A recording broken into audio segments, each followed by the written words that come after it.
Lastly, how is your Rokia? Oh my God, Rokeya ভালো আছে, নোয়াখালীতে আছে, আর ইভা আমেরিকা আছে, আর আমি এই মুহূর্তে সিলেটে আছি। থ্যাংক ইউ নোয়াখালীবাসী, অনেক ভালো লাগতেছে। আমাদের নোয়াখালী টিম বিপিএল এর মতো এত বড় আসরে অংশগ্রহণ করছে এবার প্রথমবার। অসংখ্য অসংখ্য ধন্যবাদ। আর আজকে একজন সহকারী কোচ মারা গেছেন, জাকি স্যার, আমি তার জন্য গভীর সমবেদনা প্রকাশ করছি। Noakhali people are always crazy, you know. And তারা আমাকে যে ভালোবাসা দিছে সবসময়, এই ভালোবাসার প্রতি আমি অনেক কৃতজ্ঞ। আমাদের সিরিজ তারা পছন্দ করে, আমাদের ব্যাচেলার পয়েন্ট, আমাদের কাবিলা ক্যারেক্টারটা তারা পছন্দ করে। That's why they are our power.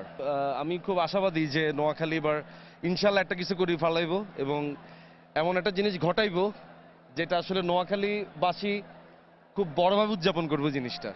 Lastly, how is your Rokia? Oh my God, Rokeya ভালো আছে, নোয়াখালীতে আছে, আর ইভা আমেরিকা আছে, আর আমি এই মুহূর্তে সিলেটে আছি। Thank you so much, thank you.